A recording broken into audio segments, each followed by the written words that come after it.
How are we gonna get this thing out of the garage now?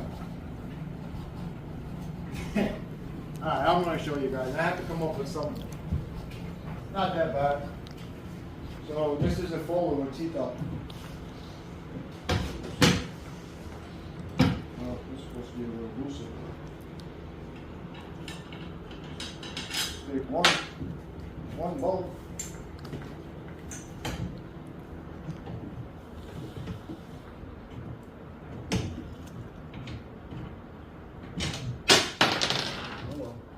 Two bolts.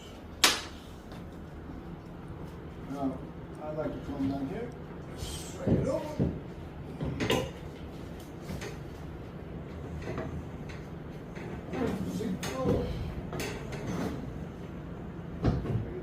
Down. And then, it still doesn't fit through the garage. So I came up with this thing. I loosened these up. I put two hinges on this thing. And voila. We could fit through the garage now. 1 inch. What do we do it? Ready? Yeah.